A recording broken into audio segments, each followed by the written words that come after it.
The swamp did not kill with noise or fury. It killed with silence. A silence so deep it pressed on the chest, until the heart itself faltered. The Great Dismal Swamp was known to soldiers as a wilderness of endless black water, a graveyard of cypress and shadow. Men who entered it often did not return. Not in a week, not in a year, sometimes not ever. Their names were scratched out in muster rolls with the words "singular disappearance" or "fate unknown." One officer's log from 1863 records a detailed patrol of 6 men sent into the swamp to retrieve deserters. Days later, only one stumbled back. His face was pale, his hands trembling, his words fragmented. He claimed that shapes had moved in the mist, shapes too tall, too broad, too strange to be men, eyes watching us red as coal. They walked in silence, yet the water rippled beneath their feet. He whispered before refusing to speak again. Another letter smuggled out by a soldier who deserted and tried to cross the swamp was found among his belongings when he died of fever months later. The words were nearly illegible, smeared by damp, but one line remained clear. "I have seen them. Half human, half beast. They guard these waters." The swamp itself seemed to hold witness. Lanterns left abandoned on trails, muskets leaning against trees as if their owners had set them down only moments before. Boot prints pressed deep into the mud, stopping suddenly as though the men had been lifted into the air. A journal from a Confederate scout described hearing splashes ahead in the channel. Yet when he raised his light, no men, no animals, no boats were visible. Only a ripple widening, vanishing into the black. Every account breaks off abruptly. The ink trailing into scratches or the page stained with water as if hands trembled too much to finish. They tell of a force in the swamp, faceless, but present something more ancient than the war itself.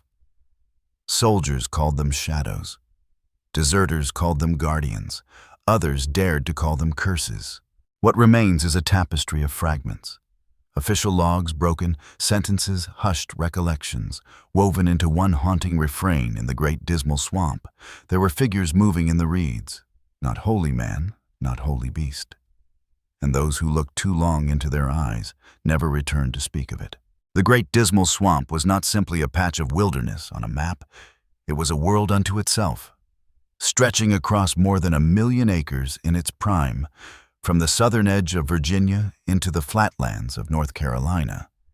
It formed a barrier of mud, water, and fog that few dared cross willingly. Even in daylight, it was oppressive. Cypress trees rose out of stagnant pools, their roots twisted like skeletal hands clutching at the earth. Vines hung in curtains, making each step a struggle, while clouds of insects swarmed any living thing that lingered too long. The air itself was heavy, thick with the smell of wet decay, of plants rotting into black soil. In summer, fever and ague struck down travelers. In winter, the fog deepened, and sound carried strangely gunshots, muffled voices, warped footsteps echoing in ways that disoriented even seasoned woodsmen. By the 19th century, the swamp had acquired a reputation far beyond its borders. Local settlers told of strange cries in the night, screams that shifted into laughter, or the sound of marching feet that dissolved into nothing. Some called it imagination, but others swore the swamp had a soul, restless, angry, watching. Runaway slaves had hidden here for generations, carving out secret communities on high ground known as islands deep in the marsh. Their cabins, built on stilts, were whispered about in nearby towns, but few outsiders ever saw them. These hidden settlements gave the swamp an aura of mystery. It was both a sanctuary for the desperate and a prison where strangers vanished without explanation. When the Civil War broke out, the swamp became more than folklore. It became a battleground in shadow. Deserters from both Union and Confederate ranks slipped into its labyrinth, seeking to evade military law.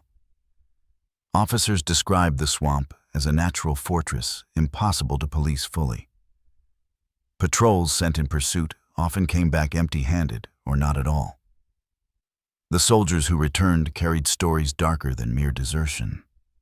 They wrote of watching lights flicker between the trees, lanterns that swayed without a bearer. They told of splashes that followed them, pacing their every step, though no man or animal could be seen. Some swore they heard voices calling their names in the fog, voices that belonged to men long dead. Newspapers of the time reflected these anxieties. One Richmond article in 1862 referred to the swamp as a melancholy waste where fever and phantom walk hand in hand. A northern correspondent went further. The Great Dismal Swamp is a theater of disappearance. Men enter its depths to chase deserters, yet they vanish in turn as though claimed by some invisible patrol. Official records, though more restrained, are filled with peculiar phrasing. Singular disappearance, cause unknown, patrol failed to return. Again and again, language falters before the void. And yet the swamp also carried an older memory. For native peoples, this had long been a place of both danger and reverence.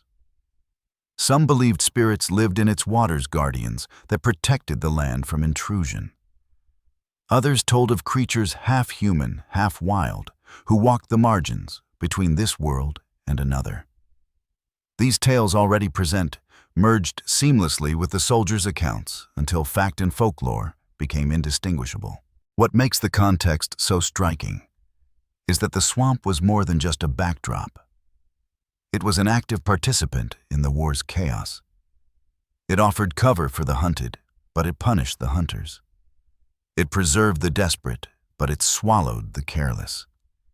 Each patrol that entered did so with fear pressing at their backs, fear not of the enemy's musket fire, but of the swamp itself. An enemy older than any army waiting patiently among the reeds. This is the stage upon which our story unfolds, a land of fog and black water, where history left only broken sentences and where superstition filled the silence. A place where men fled the cruelty of war only to encounter something they could not name. The Great Dismal Swamp was no neutral ground. It was a crucible of dread, and those who dared enter often found themselves staring into shadows that did not belong to man. The first place to search for truth is always in the records. And the Great Dismal Swamp leaves a trail of documents as strange as the land itself. Muster rolls from both Union and Confederate camps list names scratched out with terse remarks, deserted, fate unknown. Patrol missing, no trace, vanished during March. Officers tried to keep their language official, but even in those clipped lines, unease leaks through. One Confederate quartermaster in Norfolk filed a report in late 1862. 3 men dispatched for deserters in the swamp. None returned. Their tracks found, yet ending suddenly in the marsh. Their weapons recovered, placed upright in mud without sign of struggle. Cause extraordinary. The word extraordinary was underlined twice, as though the officer himself struggled for explanation. Union papers tell a similar story. A fragment from a Federal scout's diary preserved in the New York Historical Society reads, "Night in the swamp. Heard footsteps pacing alongside our boat, yet no lantern was seen. Men fired into the fog. The echoes were strange, multiplied, as if many voices mocked us. We left provisions behind in fear. 2 of our numbers strayed, found their caps floating the next morning, but no bodies." Civilian newspapers, too, picked up on the strange pattern. A Norfolk Gazette column from 1863 noted, "There is talk among the soldiery of queer vanishments in the swamp. Deserters flee into its depths, and pursuers alike are lost. The swamp seems to hunger for men." A Raleigh broadsheet reporting in the same season referred to the swamp as a theater of singular disappearance, echoing the very phrasing of military logs. What strikes the historian most is the consistency. From both sides of the conflict, from officers, soldiers, and civilians, the same motifs emerge: men lost without struggle, equipment left in orderly fashion, trails that cease as though erased by unseen hand. No bodies, no gunfire, no skirmishes with deserters recorded. Just sudden absence. Even the Swamp Company, a logging enterprise that had harvested cypress from the edges of the mire before the war, recorded peculiar happenings. One ledger mentions crews refusing to enter certain sections, claiming they heard groans beneath the water, and saw shapes like men, but dripping and moving against the current. Such notes buried in account books were never meant as folklore, yet they carry the same shadow. And there are the letters, personal words not meant for publication. A private in the 3rd Virginia wrote to his brother, "I will not go back into that mire. I have seen figures I cannot name. They stood watching us taller than any man, silent as death. My captain ordered us forward, but I swear they drew closer, though no splash was heard. When I blinked, they were gone. The others laugh at me, but one day soon they will see." The letter ends abruptly. Days later, his name was struck from the roll, disappeared. Each document alone might be dismissed: a frightened soldier, a careless patrol, a fever dream of malaria. But together they form a mosaic of dread. Official reports marked extraordinary newspapers, whispering of the hunger of the swamp diaries trailing off mid-sentence. All point towards something that defies neat explanation. The swamp itself keeps its secrets. But the records it leaves behind bear one truth: men entered, and they did not return. Their fates remain unwritten, suspended between war wilderness and something else entirely. If the clipped reports of officers hinted at dread, the folklore whispered around firelight gave it a face. The Great Dismal Swamp was not an empty wilderness. It was a stage where voices of the past still walked, where superstition filled the silence left by vanished men. Soldiers came to the swamp with orders, but they left with stories that spread faster than any dispatch. For centuries before the war, the swamp had already been a place of legend. Among Algonquian-speaking peoples, it was described as a boundary between worlds. Elders said the waters were restless because spirits dwelled there, souls of the drowned and the unburied, their presence lingering in the mist. Hunters, even the most skilled, admitted that game would disappear suddenly, as if driven off by unseen hands. Some spoke of hearing the sound of drums deep within the fog, steady and distant, though no tribe claimed to play them. When the fog was thick, hunters warned one must never look too closely at shadows, for they might look back. Runaway slaves who found sanctuary in the swamp added their own layers to the legend. Hidden maroon communities carved fragile lives on islands of high ground, where cabins on stilts stood above black water. To them, the swamp was both savior and executioner. It gave cover from bounty hunters, but it punished arrogance. Stories passed from elder to youth told of watchers' figures draped in hanging moss, taller than men's eyes glowing like embers. These watchers did not speak, but they watched the living with intent. Some believed they were guardians warning those who strayed too far. Others whispered they were spirits of ancestors chained forever to the mire. In moments of silence, children were told, "Do not wander past the reeds. The swamp sees you."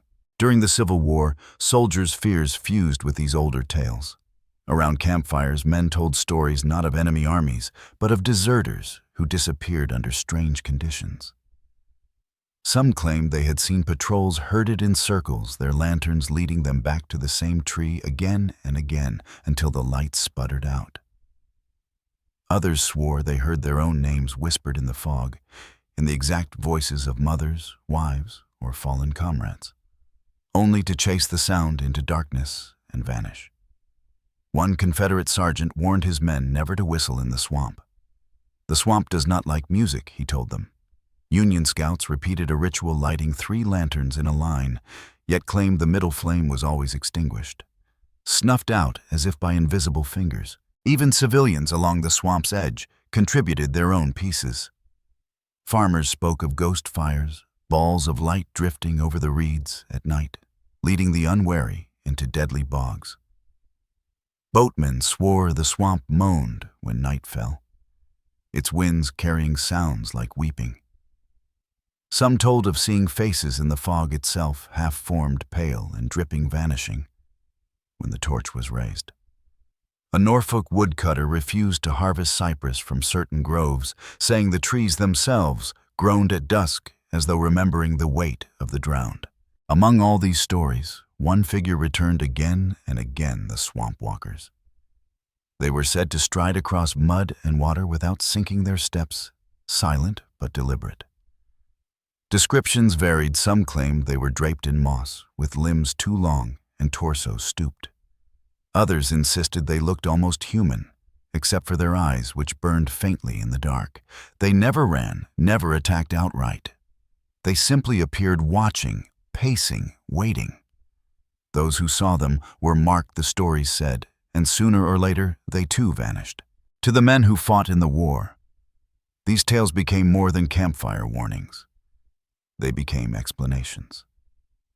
When comrades disappeared without sound, when patrols failed to return and only boots or rifles were left behind, it was easier to believe in swamp walkers than in sheer chance.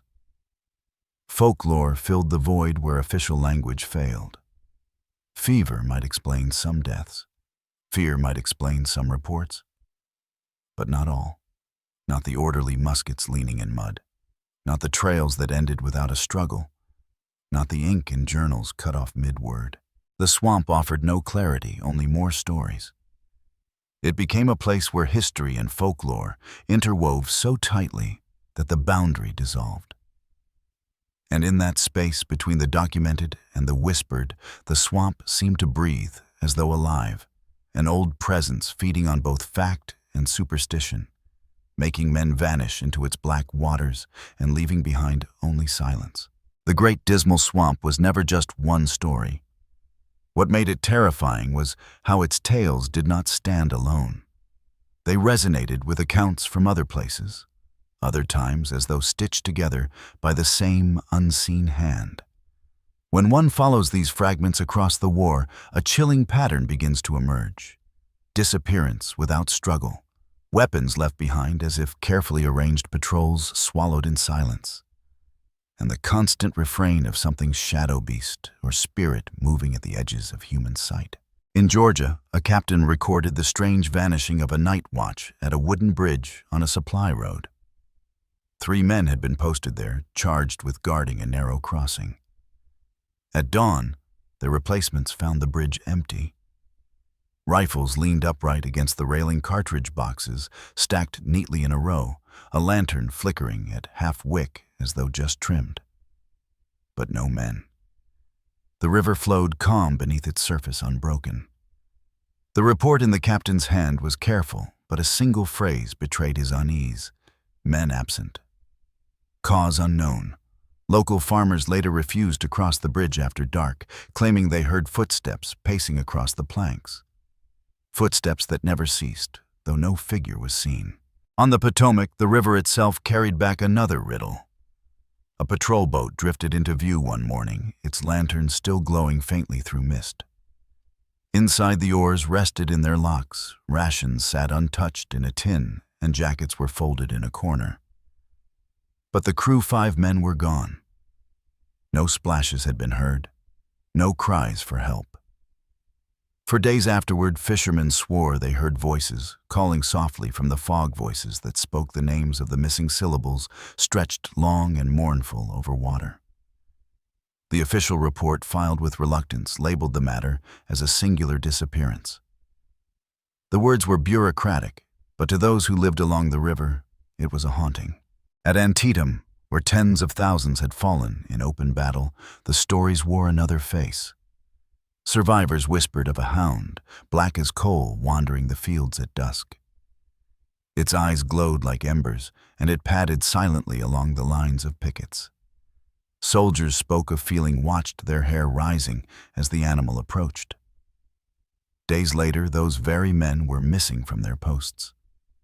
When relief arrived, their rifles lay neatly across the fence rails, bayonets gleaming in morning light. No tracks led away.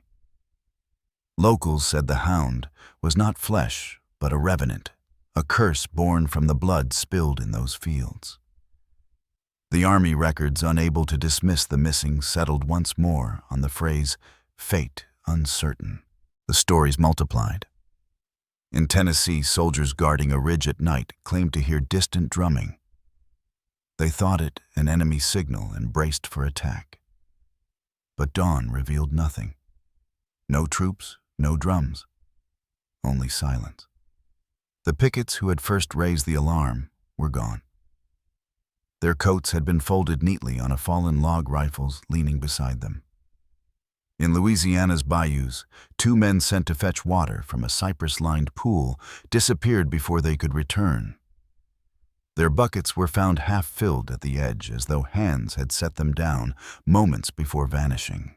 Even civilians told tales that echoed the same refrain. In the Carolinas, riders swore that shapes kept pace with their horses along the tree line, too large to be deer, too steady to dismiss as shadows. When they spurred forward to chase the figures, nothing was there. But the mud bore prints, deep, heavy, not matching horse or man. Farmers avoided certain groves, whispering that men who walked in with axes sometimes never walked out. What chills the historian is not any single account, but the rhythm that binds them all together. From the cypress maze of the Great Dismal Swamp to the bridges of Georgia, the rivers of the Potomac, the fields of Antietam, the forests of Tennessee, and the bayous of Louisiana, the same strange pattern repeats. Men vanish. Their tools, coats, and weapons remain placed, not discarded. The silence that follows is filled by whispers of watchers, hounds, drums, or figures half seen. It is as if the war itself carried with it a shadow presence, moving with the armies, taking forms that matched the landscape, walkers in the swamp, a hound on the battlefield. Voices on the river, drums in the forest, different guises, same design. And so the bridge is drawn. These were not isolated tales told by frightened men. They were threads in a larger tapestry woven across states and months, linked by an invisible hand. Either fear itself was contagious, spreading like fever from swamp to field, or something older moved through the chaos of war, feeding on its despair. The question lingers: was it imagination sharpened by terror, or was it the war itself that opened doors? Doors to something waiting, patient, eager to step through. The swamp whispers one answer, the fields another, but together they hum the same refrain. And always at the end of each story, there is silence. The silence of men who never returned. By now, the pattern is unmistakable. The fragments of testimony, the abandoned relics, the unfinished words all converge into a crescendo of dread. And it is here in the climax that the swamp bears its strangest face. A Confederate lieutenant's journal preserved, though swollen by damp, offers one of the most haunting interruptions in the record. For weeks, his entries chart routine matters, rations, weather patrol assignments. Then in mid-sentence, the tone changes. Heard the noise again tonight. Footsteps, not our own, pacing beside us through the reeds. I raise the lamp and the words stop. A line of ink streaks diagonally across the page, as if the pen slipped from his grasp in shock. The next page is blank, save for water stains. His name was soon struck from the muster roll, missing. No grave, no body. The journal was all that remained. One Union report describes something even more peculiar. A sergeant leading a recovery detail claimed to have found rifles arranged upright in the earth bayonets, driven deep into mud, forming a perfect ring.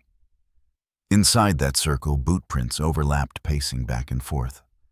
But all trails ended clean at the center, as if the men had been lifted straight into the sky. The sergeant's men refused to enter the circle, declaring the silence within too thick, like wool in the ears. They left the ring untouched and retreated. That report was stamped extraordinary occurrence. It is one of the rare times the official language itself faltered. Letters home carry the voices of men on the brink. One soldier wrote to his wife, "I am not afraid of Yankees, nor of shot nor shell, but I fear this swamp. Last night we saw figures taller than men, heavy with moss, their eyes burning in the fog. They did not speak, but I swear they herded us, pressing us deeper into water. We fled at dawn, but I know they wait for night. That letter, folded and preserved, was found among his belongings weeks later when his kit was returned home. He was listed not as killed, but as fate unknown. Another soldier's words barely legible on damp paper. Do not follow me here. There are watchers. They are not men. They move where no man can move. The ink runs off the page, blurred by swamp water. The writer was never accounted for. The contradictions grow heavier. Some survivors swore they fired directly into shapes that advanced through the reeds, heard the thud of musket balls striking something solid. Yet when smoke cleared, nothing stood but mist and moss. Others reported the opposite, that the figures dissolved before their eyes, leaving only the ripple of water where footsteps had been. How could both accounts be true? And yet they recur again and again in different places from different mouths. One testimony given years after the war is almost unbearable. A veteran, gray and trembling, confessed to his pastor that he had once stumbled across 3 of his comrades standing motionless in waist-deep water. Their eyes were wide, lips moving as if whispering to unseen presences. He shouted to them. They did not respond. He waded forward, but before he could reach them, fog swept in and the 3 were gone. Only ripples remained. He told no one at the time, fearing madness. The secret burned in him until death. Artifacts, too, lend weight to what should have been dismissed as superstition. In the 1880s, loggers unearthed a rusted bayonet twisted at an angle impossible for human strength. A Confederate cartridge box was recovered decades later, its contents shredded into paper tatters as if clawed from within. Most unsettling of all, a pair of boots preserved in tar-black muck, perfectly intact, the soles firm, but no trace of the soldier who had worn them. They stood upright in the mud as if their owner had simply stepped out and vanished. The climax builds not with one story, but with their convergence. Each detail alone could be dismissed. A fevered soldier, a misplaced weapon, an accident of water. But together they sing the same dreadful refrain. Men did not simply drown. They did not merely run. They were removed, erased, while their tools, their writings, their footsteps lingered. The swamp itself seemed complicit. One Union scout wrote that as his patrol tried to retreat, the very land shifted. Paths doubled back upon themselves. Trees rose where none had stood. Water deepened suddenly underfoot. The swamp changed, he wrote, as if it willed us astray. His companions disagreed. Some swore it was confusion, others that it was sorcery. The scout would die of fever weeks later, but his account survived ink smudged by trembling hands. Even among deserters, men who thought the swamp a sanctuary, the stories twist. Some claimed they had been shadowed for days by silent figures always watching, never approaching. One man said he awoke to find his own boots rearranged neatly at the foot of his pallet, though he had left them in mud the night before. Another swore he saw his brother long dead in another battle standing on a hummock of reeds, beckoning him forward. He followed and was never seen again. By the end of the war, the swamp's reputation was complete. Soldiers spoke of it with lowered voices. Families accepted without protest when their sons were marked fate unknown.